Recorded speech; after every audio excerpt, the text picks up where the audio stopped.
Bonjour, c'est Ursule encore. On est le 12 mars 2024. Alors, je viens sur la trompette aujourd'hui encore et je viens proclamer le retour de notre Seigneur Jésus-Christ. Amen. Et lui, sont tous bénis, sont remplis de sa joie. Amen. Alors, je viens parler des conséquences de la consommation des pécheurs. Amen. Alors, ces derniers temps, nous en parlons souvent. Et au fait, dans la vidéo, je pense d'avant-hier, j'ai parlé de dissolution. Amen. Et aujourd'hui, que j'étais encore en train de réfléchir sur ce texte de Daniel 8, je me suis bien demandé pourquoi est-ce que je parlais de dissolution. Amen. Je me suis demandé. Parce que dans la Bible, c'est écrit consommation. Et je suis allée lire dans la version de Taube. Et c'est écrit quand les pécheurs auront mis leur péché à leur comble. Amen. Quand les pécheurs, attendez, il faut que je le lise. Quand les pervers, voilà, auront mis le comble à leur perversion. Amen. Alors, je me suis demandé, mais pourquoi est-ce que je parlais de dissolution? Donc, je suis allée regarder dans mes écrits et puis je me suis rendu compte que c'est le Seigneur qui m'a parlé avant-hier de dissolution. Amen. Il m'a parlé de dissolution et c'est ça qui m'a mis sur la piste. Amen. Parce que quand on parle de consommation, consommation, ça veut dire anéantissement, fin de quelque chose, absorption, achèvement. Amen. Et dissolution, ça veut aussi dire fin de quelque chose, mais c'est la décomposition, la désagrégation de quelque chose. Quelque chose se décompose, donc ça devient la fin. Alors c'est un corps qui se décompose. Et on avait pris l'exemple, je pense avant-hier, de l'eau de mer, c'est de l'eau. Une fois qu'on le met dans un état, on le fait bouillir, et on obtient le solide, on a du sel qui est en brique. Ou bien aussi, on a du sucre en poudre. Alors, on le met dans de l'eau. Ça devient toujours de l'eau sucrée, mais c'est une autre composition. Amen. Alors, c'est ça la dissolution. Alors, le Seigneur me parle de la dissolution par rapport à Daniel 8. Alors, il me dit c'est la dissolution. Alors, ça envoie un élément très important qui vient enrichir, n'est-ce pas, notre compréhension de ce texte-là. Excusez. Alors, dans Daniel 8, le verset 23, voilà ce qui est dit. Daniel 8, le verset 23, c'est dit, à la fin de leur domination, lorsque les pécheurs seront consumés, il s'élèvera un roi impudent et artificieux. Sa puissance s'accroîtra, mais non par sa propre force. Il fera d'incroyables ravages. Il réussira dans ses entreprises. Il détruira les puissants et le peuple des saints. Amen. Il s'élèvera un roi impudent. Et lorsque les pécheurs seront consumés. Alors, prime abord, quand on le lit, on dit les pécheurs seront consumés, c'est qu'ils seront détruits, ils n'existeront pas. Ils n'existeront plus. Et puis, ça, c'est la compréhension que beaucoup ont, mais en particulier, j'avais cette compréhension-là. Amen. J'avais cette compréhension-là, si bien que les choses, n'est-ce pas, tournaient autour de cette compréhension-là. C'est-à-dire, les choses devaient arriver, selon ma compréhension, il y aurait destruction de tout ce qui est malcommode, malpropre, tout ce qui ne fait pas le plan de Dieu. Amen. Tout ce qui est ténèbres, tout ce qui est qualifié de ténèbres. Amen. C'est comme ça que je comprenais que la destruction viendrait. Un peu comme décrit dans certains passages, n'est-ce pas? Mais au fait de la destruction, c'est Dieu seul qui décide. Amen. Dieu seul décide. Et s'il y a destruction ou pas. Et pour corriger, il m'a parlé de dissolution. Avant-hier, le 10, c'est là où j'ai reçu le mot dissolution. Amen. Dans mon temps de prière, le Seigneur m'a donné, il m'a parlé de dissolution. Et je suis allée faire des recherches, n'est-ce pas, pour voir ce que ça voulait dire dissolution. Ok, ça c'était le 9 mars. C'est pas le 10, mais c'est le 9 mars. Et donc, selon mes recherches sur la dissolution, je vais vous lire un peu ce qu'il m'a donné aussi pendant mon temps de prière quand il m'a parlé de dissolution. Mais dissolution, c'est dit solution obtenue après avoir dissous une substance dans un liquide. Processus par lequel une substance solide, liquide ou gazeuse mise en contact ou gazeuse est mis en contact avec un liquide ou une source de chaleur passe à l'état de solution. Et c'est aussi une désagrégation d'un organisme s'effectuant par la séparation et la dispersion des éléments constituant, et la dispersion des éléments le constituant. C'est la décomposition. C'est un affaiblissement marqué. C'est un anéantissement des forces physiques ou des facultés. Et puis dans le domaine neuropsychologique, c'est la disparition des fonctions des noms. Attends, c'est la disparition des fonctions. Amen, automatique, voilà. Non, c'est la disparition des fonctions. Des fonctions non automatiques. Voilà, des fonctions non automatiques. Alors, quand il y a dissolution dans une personne qui était habituée à faire quelque chose, amen, elle le perd. Il reste juste les fonctions automatiques. Ça, c'est dans le domaine neuropsychologique. Neuropsychologique, voilà. Et c'est un anéantissement des forces et de certaines facultés. La personne est là sans être là. On peut citer le cas des maladies au fait de démence, n'est-ce pas? On peut parler de dissolution. On peut parler que la personne est là sans être là. C'est comme je connais une personne et je lui demandais pourquoi elle n'allait pas visiter un membre de sa famille. Et puis elle m'a dit, Ursule, même quand je vais, elle ne sait pas qui je suis. C'est-à-dire, je sais qui elle est pour moi. Mais elle n'a, c'est-à-dire, pour moi, c'est comme j'ai fait le deuil. Mais j'ai encouragé la personne à aller quand même. Parce que bon, souvent, juste notre présence, on porte avec soi la présence de Dieu. Et dans le cas de cette femme-là, il y a dissolution. Amen, il y a dissolution.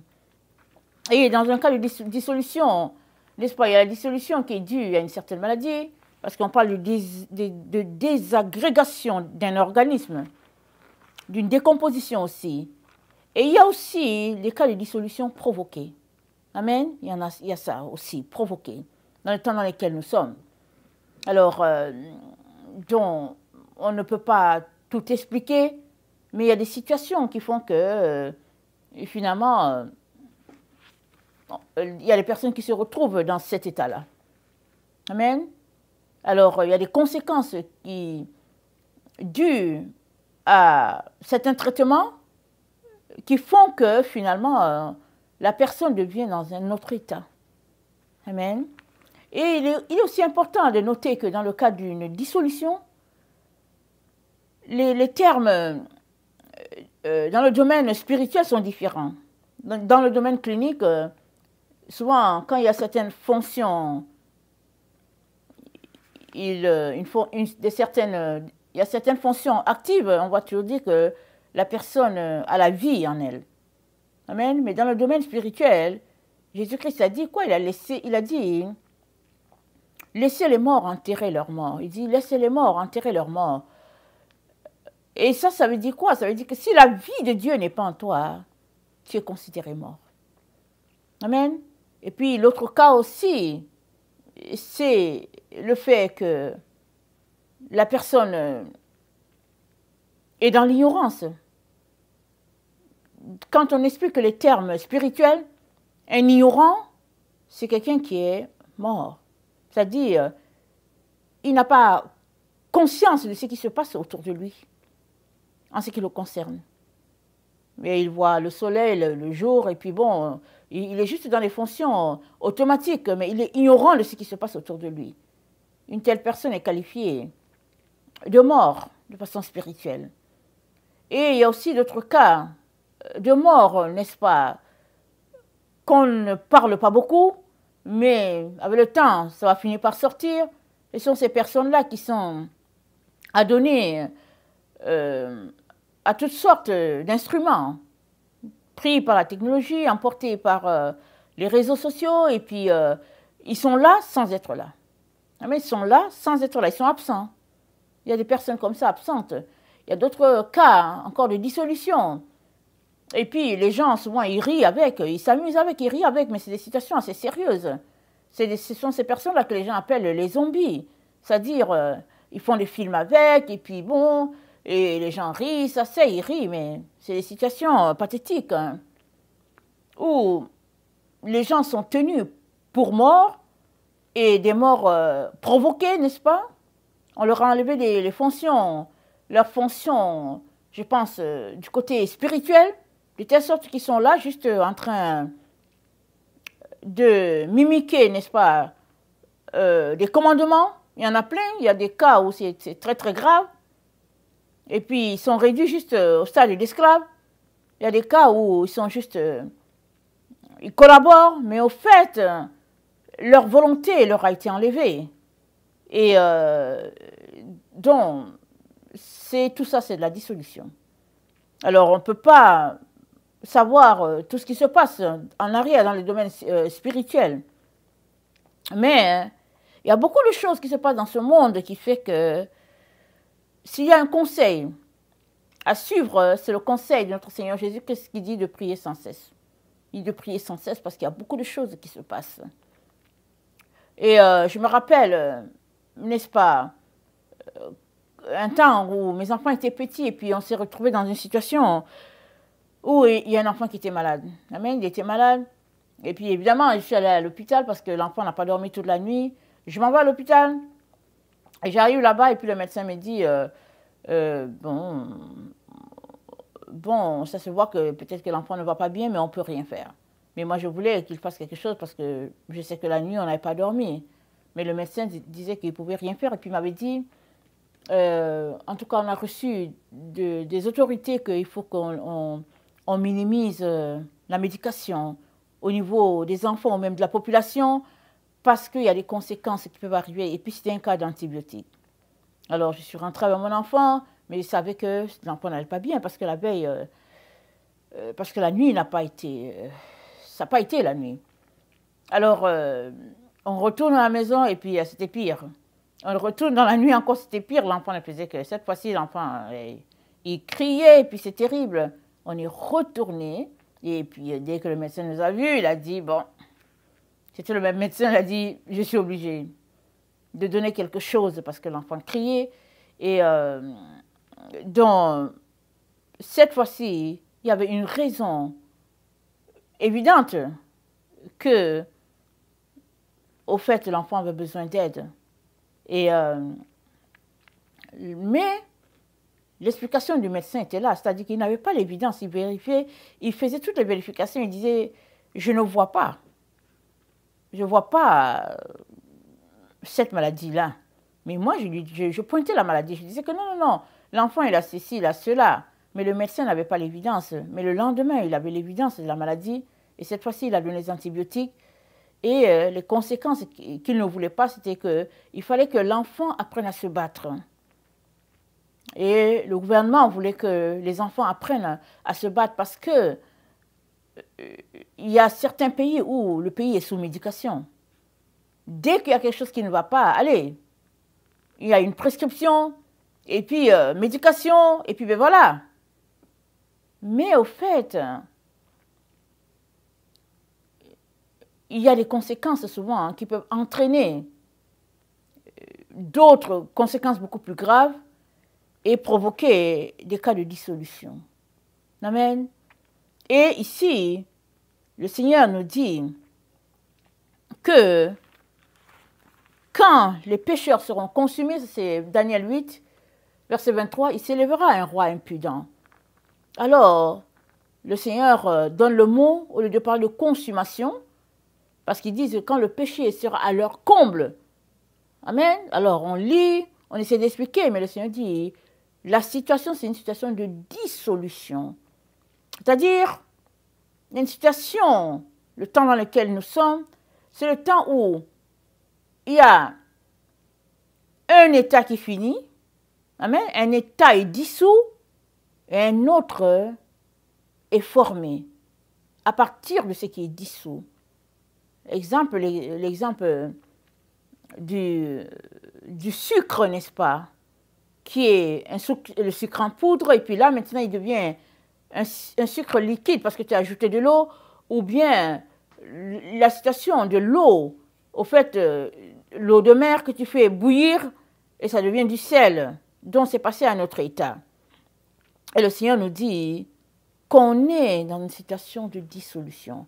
Voilà pourquoi il insiste pour que nous puissions tout faire pour être trouvés, à être rendus à un point donné, un point X donné, que nous seuls nous pouvons atteindre parce que Dieu nous a dit cela avant qu'on arrive ici sur la terre.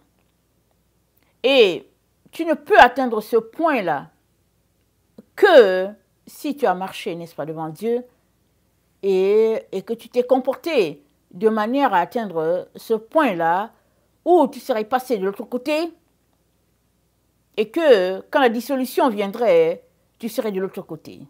Amen. Et ce matin, n'est-ce pas, j'ai dit, je me sentais un peu fatiguée. Amen. Je me sentais un peu fatiguée et puis j'ai dit, Seigneur, je vais prendre 15 minutes de repos et après cela, je vais me mettre à prêcher. Alors, je me suis mise pour 15 minutes de repos et puis, non seulement je n'ai pas dormi, mais Dieu m'a donné une vision. Amen, alléluia. Il m'a donné une vision pour expliquer dissolution. Alors, je me suis retrouvée devant un champ. Alors, les autres parties étaient occupées, mais ce champ n'était pas occupé. Il était juste là comme ça. Et ça faisait longtemps qu'il était là. Mais il était juste en repos. Et je regardais, je pensais que c'était un temps de jachère, n'est-ce pas? Parce que la jachère, c'est on laisse le sol se reposer. Je sais pas si c'est pendant 7 ans, dépendamment de la situation, ou bien je ne sais plus, je n'ai pas lu les recommandations du Seigneur là-dessus, dans Lévitique. Mais toujours est-il que la terre, cette parcelle était en repos. Amen. Et le Seigneur m'a dit, voici le temps de dissolution.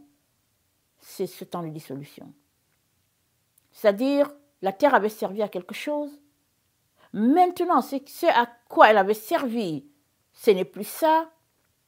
Elle va servir à autre chose, elle va, mais entre-temps, elle est dans cette situation où, comme a dit l'Esprit, elle est en train de se remodeler, n'est-ce pas, en train de se reformer, en train de trouver son équilibre avec l'espace, avec les forces qui sont là, et de telle sorte que quand elle sera encore utilisée, elle sera comme neuve, et puis elle sera propice pour l'œuvre ou bien pour le travail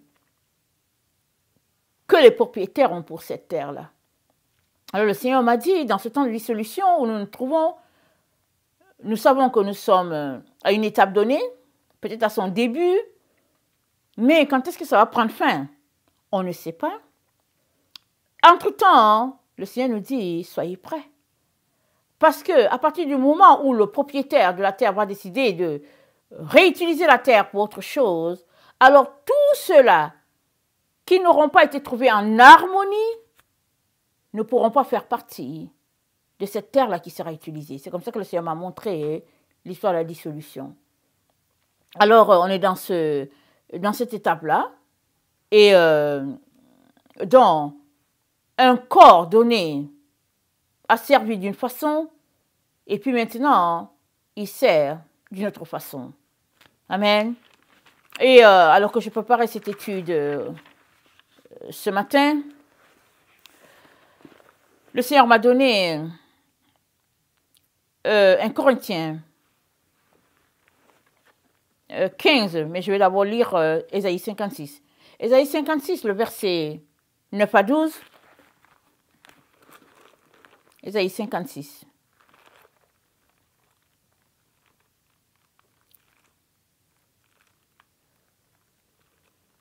Le verset 9 à 12, ça dit ceci.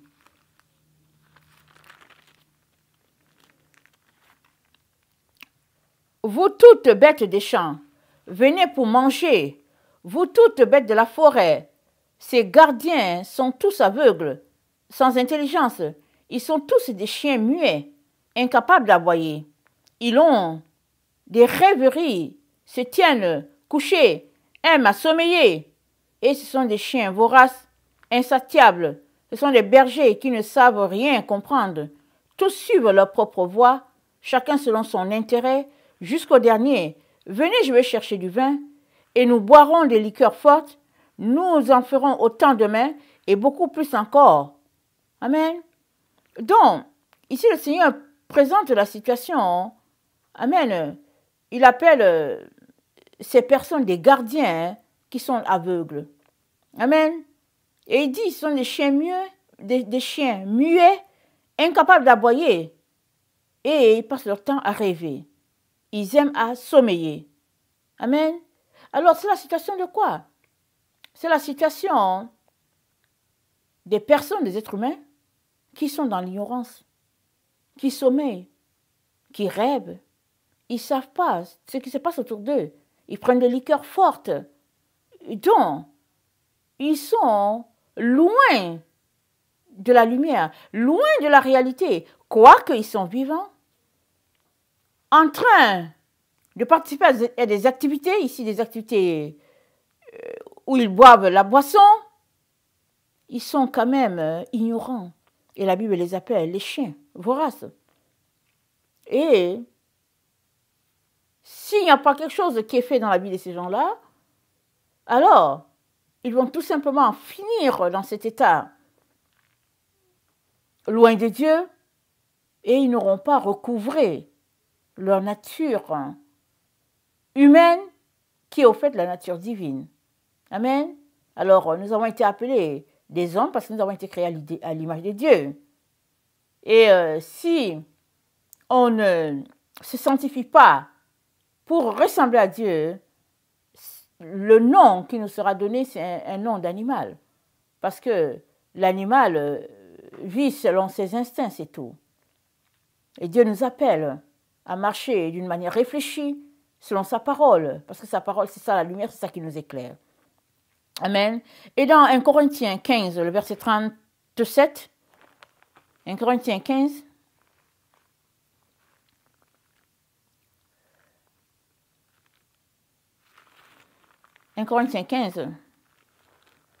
le verset 37, voilà ce qui est dit.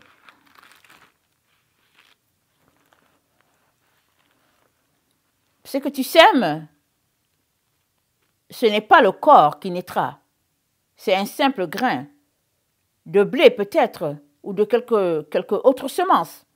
Puis Dieu lui donne un corps comme il lui plaît, et à chaque semence il donne un corps qui lui est propre.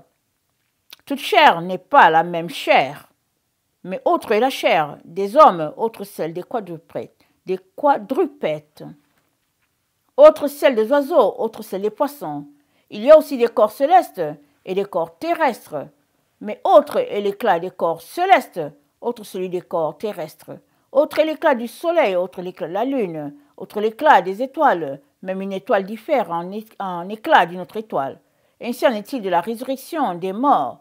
Le corps est sémé corruptible, il ressuscite incorruptible. Il est sémé méprisable, il ressuscite glorieux. Il est sémé infirme, il ressuscite plein de force. Il est sémé corps animal, il ressuscite corps spirituel. S'il y a un corps animal, il y a aussi un corps spirituel. C'est pourquoi il est écrit, le premier homme, Adam, devint une âme vivante, le dernier, Adam, est devenu un esprit vivant. Mais ce qui est spirituel n'est pas le premier, c'est ce qui est animal. Ce qui est spirituel vient ensuite.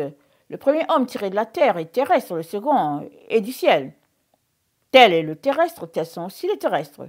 Tel est le céleste, tels aussi sont les célestes. De même que nous avons porté l'image du terrestre, nous porterons aussi l'image du céleste. Amen. Ici, l'apôtre Paul est en train de parler de cette transformation, n'est-ce pas, qui résulte de la sanctification. Alors, Adam est devenu un esprit vivifiant, c'est comme ça qu'il a commencé à se mouvoir, et il a marché, n'est-ce pas, dans la sainteté, jusqu'à ce qu'il soit trompé par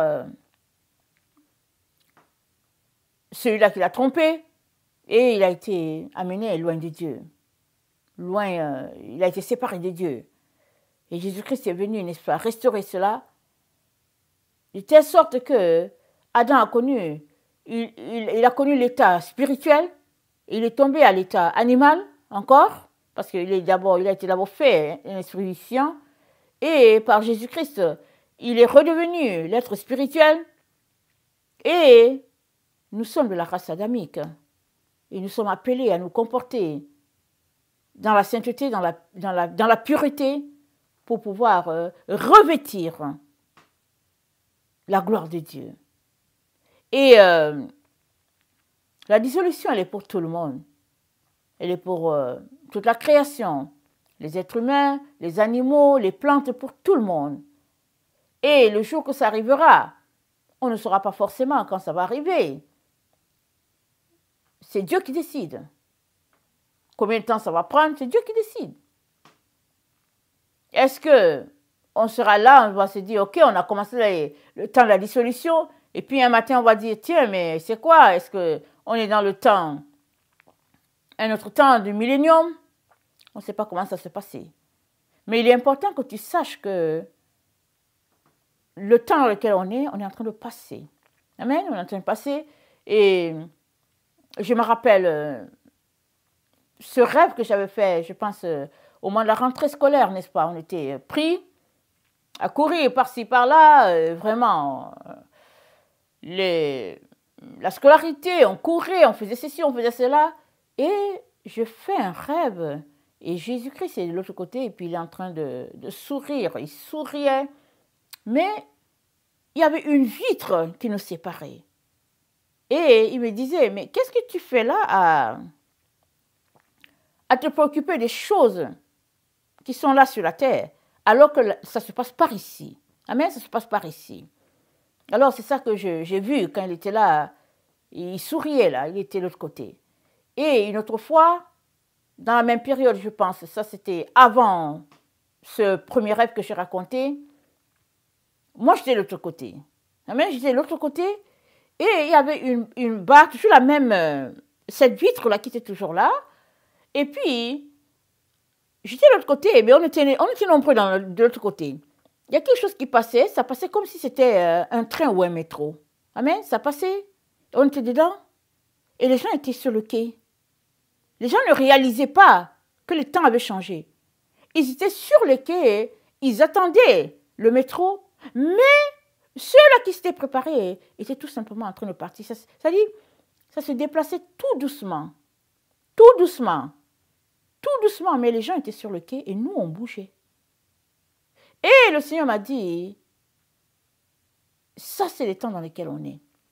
Amen. Je pense que c'était en 2023 qu'il m'avait donné ce rêve-là. Il m'a dit, voilà le temps dans lequel on est, mais mon peuple ne sait pas. Mon peuple est pris à autre chose, mais les temps ont changé. Et notre Dieu, c'est le maître des temps et des circonstances, n'est-ce pas?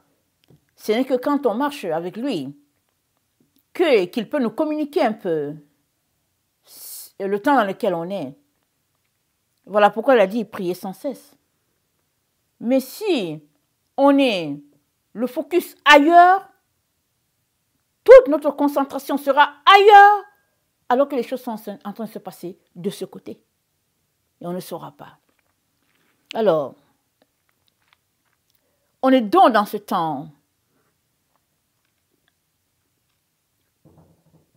que le Seigneur a dit, temps de dissolution. Et pour toi et moi, ça veut dire qu'il faut qu'on soit très vigilants, qu'on puisse marcher dans la sagesse, choisir nos combats et laisser de côté tout ce qui nous distrait. Amen. Alors, on est là devant Dieu pour prier, prier pour nous-mêmes, prier pour tous ceux-là pour qui on prie. Amen. Et on ne doit pas oublier que le dernier mot revient à notre Dieu et que il ne faudrait pas qu'on soit surpris. L'autre, il a été surpris. Abraham a prié pour lui, mais l'autre a été surpris. Il s'est levé un matin, c'était la vie normale, et en soirée, c'était une autre vie, jusqu'à ce que les anges qui sont venus l'ont poussé dehors, l'ont carrément jeté hors de sa maison afin de sauver sa vie. Il a jeté hors de sa maison, lui, sa femme et puis ses 2 filles afin de sauver sa vie. Donc, il ne savait pas. Mais s'il était quelqu'un qui priait comme Abraham, il aurait une idée. Mais il ne savait pas. Et même, ce qu'il a sauvé, c'est le fait que, étant affable, il a accueilli les anges chez lui. Et la scène s'est passée et il a pu assister au spectacle devant sa porte et finalement, par cet acte qu'il a posé, il a été sauvé. Et on est dans ces temps-là. La Bible dit, il en sera comme du temps de Lot, comme du temps de Noé. Et on est pris peut-être par-ci, par-là, à accumuler des richesses, ou bien préoccupé par telle situation. Mais le Seigneur aimerait qu'on se concentre pour bâtir notre relation, afin que nos âmes soient sauvées et les âmes de ceux-là pour qui nous prions. Amen. Alors, que le Seigneur bénisse sa parole et que, loin de perdre le temps, de gaspiller notre temps, notre énergie, il serait très important qu'on puisse tout mettre en œuvre, n'est-ce pas, pour dégager le plus de temps, pour prier et alerter le plus grand nombre de personnes. Amen. Que le Seigneur bénisse sa parole. Maranatha, Jésus revient. Amen et alléluia, sont tous bénis. Amen et amen.